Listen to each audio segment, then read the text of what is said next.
ပြည်သူများလုံးပဲမင်္ဂလာပါဆော့ကာ5ဘန်ကြော်ကွာနေပြီးတော့ကြိုဆိုပါတယ်ဒီကနေ့ဒါဇွန်လ21ရက်နေ့မှာတော့ကျွန်တော်တို့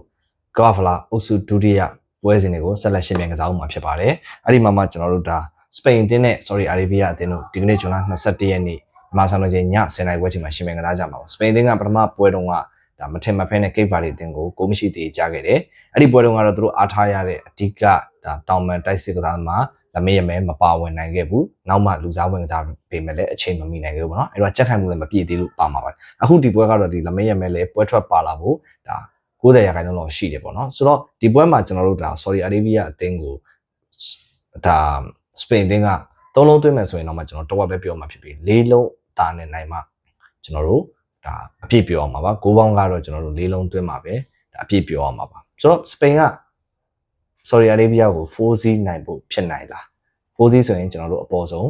ပျော်ရွှင်ရမယ် Saudi Arabia ကပထမပွဲတုန်းကဥရုဂွေလိုကျွန်တော်တို့ဒါအင်အားကြီးအသင်းကိုတကိုးစီတီးကစားပြီးတော့တကိုးတောင်သူကအဟတ်အရင်သွင်းခဲ့တာဆိုတော့ Saudi Arabia အနေနဲ့ကျွန်တော်ပြန်ကြည့်လိုက်မယ်ဆိုရင်လေ2018တုန်းကဘယ်ဂျီယန်ကို4-0နဲ့ရှုံးပြီးနောက်ပိုင်းမှာသူတို့4-0နဲ့ရှုံးထားတဲ့ပွဲတစ်ပွဲပဲရှိခဲ့တယ်အဲ့ဒါလည်းခြေစမ်းပွဲမှာပေါ့နော်ဆိုတော့ Saudi Arabia အနေနဲ့လက်ရှိကစားထားတဲ့ performance အရတိုက်စစ်ကိုအားတန်တယ်ပြီးတော့ကစားမှုကြစ်လက်တယ်အာရှအသင်းတွေတိုင်းပဲမာချောတယ်စပိန်အသင်းကကြတော့ဘောလုံးကိုကင်ကစားတယ်ဒါကြောင့်လည်းပဲခံစစ်ကြစ်လက်တဲ့ကေဘာရီအသင်းကကိုသမားဒါလက်ဆွမ်းပြမှုနဲ့တူ9ရောက်ခတ်ခဲခဲ့တာပေါ့နော်တိုက်စစ်ကိုဒါဝင်ရောက်ထိုးဖောက်နိုင်စွမ်းအားနည်းနေတာတွေကိုလည်းတွေ့မြင်ရတယ်ဒါ Saudi Arabia နဲ့ပွဲမှာဒီလိုခွင့်မျိုးရပါမလားနောက်တစ်ခုကတော့ဒီလက်မေးရမဲပါဝင်လာမှုနဲ့တူကျွန်တော်တို့ဒါတိုက်စစ်ကတော့နည်းနည်းပထမပွဲတဲ့ထပ်မြင်မယ်လို့ယူဆရတယ်သို့တော်လည်းပဲကျွန်တော်ကကြေးရတော့ဒီပွဲဟာ3-1လောက်သာအဖြစ်အသင့်ဆုံးလို့ထင်တယ်ဆိုတော့ကျွန်တော်ကတော့ဒါစပိန်နဲ့ဆိုလို့ရှိရင်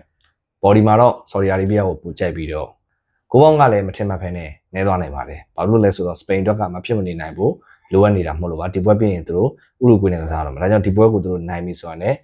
တိုက်စစ်ကိုအရန်ကာရောဒါဖွင့်ဖို့ကျွန်တော်မထင်ဘူးနိုင်ရတဲ့သွင်းကိုတွေကိုထိန်းပွဲကိုထိန်းကစားဖို့လိုတယ်ဒါကြောင့်မလို့ပွဲတော့စပိန်နိုင်လိမ့်မယ်ဒါပေမဲ့လိုတဲ့ကိုတော့ပြတ်မယ်လို့မထင်ဘူးဒါကြောင့်မလို့ဒီပွဲကိုကျွန်တော်ကတော့ Saudi Arabia နဲ့ပဲစောင့်ကြည့်ချင်ပါတယ်တုံးစုတဲ့ရှင်မြန်ကစားမဲ့ဥရုဂွေနဲ့ကိတ်ပါရီပွဲမှာတော့ကိတ်ပါရီကိုဥရုဂွေကတလုံးနဲ့နိုင်မယ်ဆိုရင်ကျွန်တော်တို့ဒါပြားစိတ်ဝမ်းနေရမှာပါကိုပေါင်းကတော့နှလုံးသွင်းမယ်ဆိုရင်ကျွန်တော်တို့30နဲ့နိုင်ရအောင်မှာဖြစ်ပါတယ်ဆိုတော့ဒီနေသားမျိုးမှာကျွန်တော်တို့ဒါဥရုဂွေပြန်ကြည့်မယ်ဆိုရင်ဥရုဂွေအသင်းကဒါမာကျော်တယ်เนาะဒါပေမဲ့ဒီပွဲရဲ့တန်ဖိုးကိုထိန်းချုပ်နိုင်စွမ်းနည်းနည်းအားနည်းနေတာကိုလည်းတွေ့ရတယ်ဒါ Saudi Arabia နဲ့ပွဲပါနော်ကေဘာရီအသင်းကတော့သူတို့ရဲ့ခံစစ်ကျင်းမှုကိုသမားရဲ့လက်စွမ်းပြမှုတွေနဲ့ကျွန်တော်တို့ကဘာကိုလက်ရပြထားတယ်ဒီပွဲကသူတို့အတွက်နောက်ထပ် show off လုပ်မယ့်ပွဲပဲဒါပေမဲ့ဥရုဂွေကပိုပြီးအင်အားကြီးတာကိုလက်ခံမယ်စပိန်လိုစိတ်မသားပဲနဲ့ကေဘာရီကိုဒါတိုက်စစ်ဒါ high pressing ပေးပြီးကစားမယ်ဆိုရင်တော့ကိုရဖို့ဒါမဖြစ်နိုင်ဘူးဆိုတာမရှိပါဘူးဒါကြောင့်မလို့ဥရုဂွေးသာ high pressing နဲ့ကေဘာရီကိုကစားမယ်ဆိုရင်တကူမဟုတ်တကူတော့ရမယ်ဒါပေမဲ့ကျွန်တော်ကဒီပွဲမှာဥရုဂွေးဂိုးအများကြီးနဲ့ပြတ်ပြီးနိုင်မယ်လို့တော့ကျွန်တော်မထင်ဘူးပေးထားတဲ့ကြည်ရလဲအရန်ပြော့တယ်ဥရုဂွေးနိုင်မယ်ဆိုရင်တော့မှကျွန်တော်တို့ရင်းလို့တန်တဲ့ပွဲဆိုတော့ဒီပွဲကိုဥရုဂွေးနိုင်တော့နိုင်လိမ့်မယ်ဒါပေမဲ့ဂိုးအများကြီးပြတ်ဖို့တော့မမျှော်လင့်ဘူးသွင်းဂိုးလည်းနှစ်ဂိုးထက်ပို့ပြီးတော့များဖို့တော့မရှိဘူးလို့ထင်တယ်ပေါ့နော်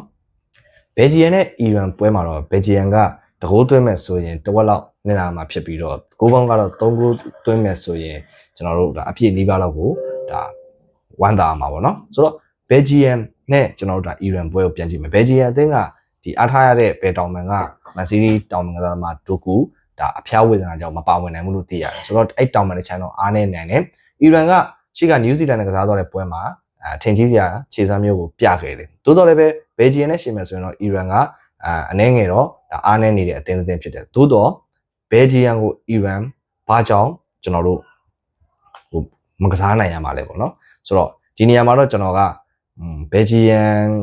ပထမပွဲတုန်းကအီဂျစ်ကိုခက်ခဲကစားရတယ်မှန်တယ်အီဂျစ်ကတော့သူတို့ဒါခက်ခဲကစားရတယ်ဒါပေမဲ့ဘယ်ဂျီယန်ရွှေအောင်မျိုးဆက်ကလည်းကုန်ဆုံးသွားပြီဒါပေမဲ့အီရန်ကိုတော့ဘယ်ဂျီယန်နိုင်ကောင်းနိုင်တယ်2-1လောက်နေပေါ့နော်ဆိုတော့ဂိုးတော့မပြတ်တော့ဘူးဒါကြောင့်မလို့ကျွန်တော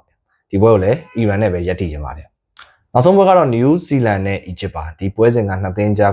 းဒါကမ္ဘာအဆင့်ရပ်တည်မှုတွေလည်းကွာဟတယ်ဒါအီဂျစ်ကတော့နောက်ဆင့်တက်ချင်ဒီပွဲကိုမဖြစ်မနေနိုင်ဖို့လိုအပ်တယ်ပေါ့နော်ဆိုတော့ဒါပေးထားတဲ့ကြေးရဆိုရင်လည်းအီဂျစ်ကတကိုးသားနဲ့နိုင်မယ်လို့ဘူကီကတွက်ချက်ထားပုံရတယ်တကိုးသွင်းမယ်ဆို15ပြားပျော်ရမယ်ကိုပေါင်းကတော့ နှစ်ကိုးသွင်း80နှစ်နာမှာဖြစ်ပြီး3လုံးမြင်ရမှာအပြည့်ပြောမှာဒီပွဲကတော့ကျွန်တော်ကတော့